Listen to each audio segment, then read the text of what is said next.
అందరికీ నమస్కారం. ఈరోజు కథని రచించినది శ్రీగారు. కృష్ణ ఏం చేయబోతున్నాడో అర్థం కాక అవినాష్లో టెన్షన్ పెరిగిపోతుంది. కాసేపటికి చక్రి ముగ్గురు వ్యక్తులను తీసుకొని లోపలికి వస్తాడు. వాళ్ళని చూడగానే అవినాష్ షాక్ అవుతాడు.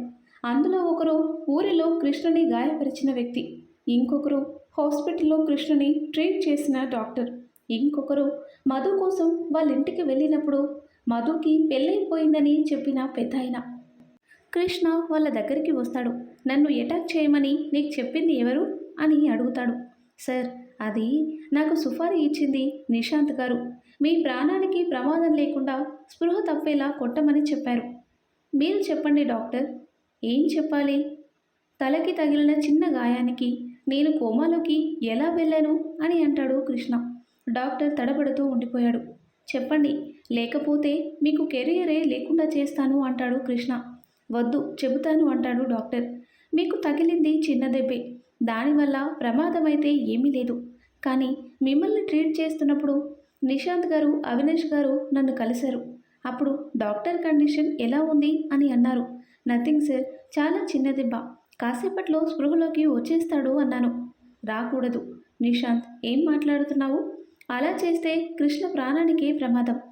ఏం కాదు అవినాష్, నీ కొడుక్కి ఎలాంటి హాని జరగకుండా డాక్టర్ చూసుకుంటాడు. నన్ను నమ్ము. సరే, నేను చెప్పే వరకు కృష్ణ స్పృహలోకి రాకూడదు. అలాగే కృష్ణ పరిస్థితి చాలా సీరియస్గా ఉందని బయట ఉన్న అమ్మాయిని నమ్మించాలి. ఎందుకు సార్ అంటాడు. నిషాద్ ఒక బ్యాగ్ తీసి డాక్టర్ చేతికి ఇస్తాడు. బ్యాగ్ ఓపెన్ చేసి చూసి షాక్ అవుతాడు డాక్టర్. మొత్తం డబ్బులే. సరే సార్, మీరు చెప్పినట్టే చేస్తాను అంటాడు డాక్టర్. డాక్టర్ బయటికి వచ్చి కృష్ణకి సీరియస్గా ఉందని వెంటనే ఆపరేషన్ చేయాలి అని మధుకి చెబుతాడు. ఇంతలో అవినాష్, నిశాంత్ అక్కడికి వస్తారు. అంతా నీ వల్లే మధు. నా కొడుకుకి రియాకి పెళ్లి చేయాలని ఎంతో ఆశపడ్డాను. కానీ నువ్వు వాడిని నీ వైపు తిప్పుకున్నావు. నీ వల్లే కృష్ణ ఇప్పుడు ఈ పరిస్థితిలో ఉన్నాడు. అంకుల్, మీరు నన్ను ఏమన్నా పర్వాలేదు, కానీ కృష్ణని బ్రతికించండి, ట్రీట్మెంట్ చేయమని డాక్టర్కి చెప్పండి అంటుంది. వాడికి ట్రీట్మెంట్ జరగాలి అంటే నువ్విక్కడ ఉండకూడదు. అవినాష్, ఏం మాట్లాడుతున్నావు అంటాడు మోహన్. నువ్వు మాట్లాడకు మోహన్. నాకు సహాయం చేసిన వంకతో నీ కూతుర్ని కాని కట్నం లేకుండా నా కొడుక్కి అంటగట్టాలని చూస్తున్నావు అంటాడు. అవినాష్, మాటలు మర్యాదగా రానివ్వు అంటాడు మోహన్. మధుకి కృష్ణకి పెళ్లి చేద్దామని ముందుగా అడిగింది నువ్వు. ఇప్పుడు కోటేశ్వరుల సంబంధం వచ్చేసరికి మధు చేదైపోయిందా అంటాడు మోహన్. నా కొడుక్కి ఏది మంచో అది చేస్తాను. నీ కూతుర్ని తీసుకొని ఇక్కడి నుండి వెళ్ళిపో అంటాడు. అన్నయ్య ప్లీజ్, అక్కడ కృష్ణ చావు బతుకుల్లో ఉన్నాడు. ఇది గొడవ పడే సమయం కాదు. ప్లీజ్ మధు, ఇక్కడి నుండి వెళ్ళిపో, లేకపోతే నా కొడుకు బ్రతకడు. మహేశ్వరి ఏడుస్తూ బ్రతిమాలుతుంది. మోహన్ కోపంగా మధు చెయ్యి పట్టుకొని అక్కడి నుండి తీసుకెళ్ళిపోతాడు. అది సార్ జరిగింది. ఆ నెల రోజులు మీరు స్పృహలోకి రాకుండా సెడేటివ్స్ ఇస్తూ వచ్చాను. మీరు చెప్పండి పెద్దాయన, మధుకి పెళ్ళైపోయిందని నాతో ఎందుకు అబద్ధం చెప్పారు అని అడుగుతాడు కృష్ణ. ఎవరు చెప్పమన్నారు అంటాడు. ఆ పెద్దాయన అవినాష్ వైపు చూపిస్తాడు. ఆ రోజు ఆయన నా దగ్గరికి వచ్చి మధుకి పెళ్ళయిందని అబద్ధం చెప్పమన్నారు బాబు. దానికి కూడా నాకు డబ్బులు కూడా ఇచ్చారు. చాలా థ్యాంక్స్. మీరందరూ ఇక్కడి నుండి వెళ్ళొచ్చు అంటాడు కృష్ణ. చక్రి ఆ ముగ్గురిని బయటికి తీసుకువెళ్ళి కారులో పంపించేస్తాడు.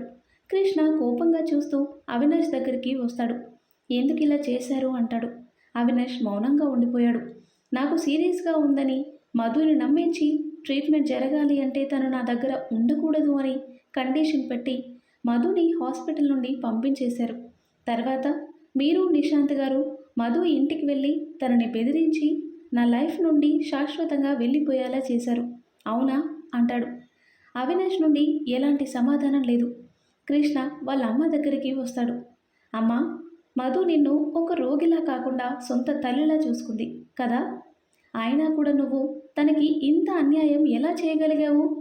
లేదురా, మధు వేరే పెళ్లి చేసుకుని సంతోషంగా ఉంటుంది అనుకున్నాను, అందుకే అంటుంది. తను వేరే పెళ్లి చేసుకోగలదని ఎలా అనుకున్నావు అంటాడు కృష్ణ. మీరు చేసిన పని వల్ల తన తండ్రిని పోగొట్టుకుంది, నా మూలంగా బిడ్డతో ఒంటరిగా బ్రతుకుతుంది. కృష్ణ, అదేదో పెద్ద త్యాగం చేసినట్టు మాట్లాడకు. పెళ్లి కాకుండానే నీతో తిరిగింది అంటాడు అవినాష్. నాన్న కోపంగా అంటాడు కృష్ణ. ఏం కోపం వస్తుందా? ఒక్కసారి ఆలోచించరా? దీని క్యారెక్టర్ తెలిసి ఎవరూ పెళ్లి చేసుకోవడానికి ముందుకు రాలేదు కాబట్టి ఇలా ఒంటరిగా మిగిలిపోయింది. అయినా ఆ బిడ్డ నీ బిడ్డే అని గ్యారంటీ ఏంటి? ఇంక చాలు అని మధు గట్టిగా అరుస్తుంది. దయచేసి నా బిడ్డ ముందు ఇలాంటి మాటలు మాట్లాడకండి. మధు, వద్దు కృష్ణ. ఈ వయసులో నా బిడ్డ తన తల్లి గురించి ఇలాంటి మాటలు వినడం నేను భరించలేను. నేను మీ నాన్నకి మాటిచ్చాను, నీ జీవితంలోకి తిరిగి రాను అని.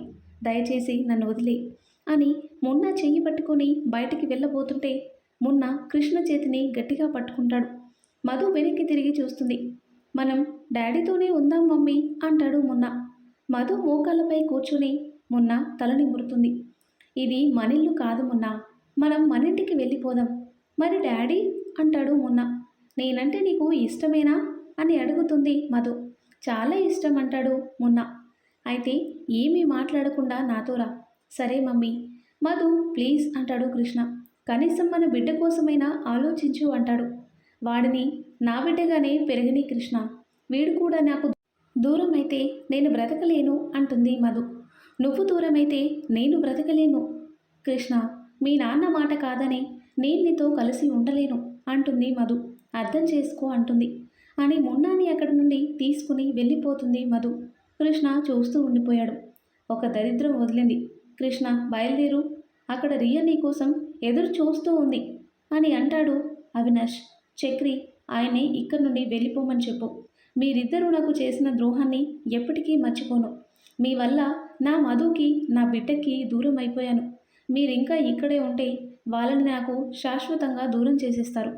దయచేసి ఇక్కడి నుండి వెళ్ళిపోండి అని కృష్ణ కోపంగా అక్కడి నుండి వెళ్ళిపోతాడు. శాంతి ఫోన్ రింగ్ అవ్వటంతో ఫోన్ లిఫ్ట్ చేస్తుంది. చెప్పండి కృష్ణ గారు అంటుంది. మధు, ఎలా ఉంది శాంతి అని అడుగుతాడు. ఇప్పుడే మందులేసుకొని పడుకుంది. జాగ్రత్తగా చూసుకో శాంతి. ఏమైనా అవసరమైతే నాకు ఫోన్ చెయ్యి అంటాడు కృష్ణ.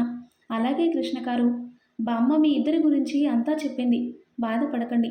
అక్క మీరు త్వరలోనే వర్కౌట్ అవుతారు అంది. థ్యాంక్స్ శాంతి. ఉంటాను కృష్ణ గారు. సరే ఫోన్ కట్ చేసి ఆలోచిస్తూ కూర్చున్నాడు. చక్రి తన దగ్గరికి వస్తాడు. కృష్ణ అమ్మా నాన్న వెళ్ళిపోయారు. ఇప్పుడే ఎయిర్పోర్ట్లో డ్రాప్ చేసి వస్తున్నాను. మంచిది. ఇప్పుడెలా కృష్ణ? మీ నాన్న ఒప్పుకుంటే కానీ మధు నీ దగ్గరికి రాను అంటుంది. మీ నాన్న చూస్తే అసలు ఒప్పుకునేలా లేరు. ఏం చేద్దాం? ఏముంది, నా లవ్ స్టోరీ మళ్ళీ స్టార్ట్ చేయడమే. వాట్? లవ్ స్టోరీ మళ్ళీ స్టార్ట్ చేస్తావా? అవును. రే, మీకు బిడ్డ ఉన్నాడ్రా, ఇప్పుడు లవ్ స్టోరీ ఏంటి అంటాడు Chakri.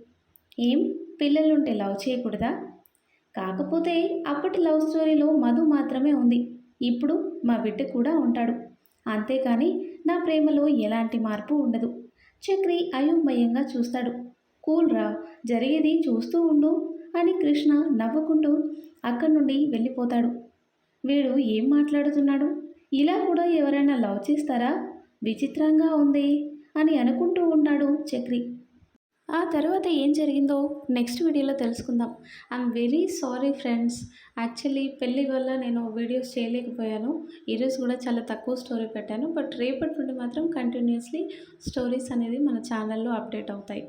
Thank you so much for your support and keep watching my channel. Thank you.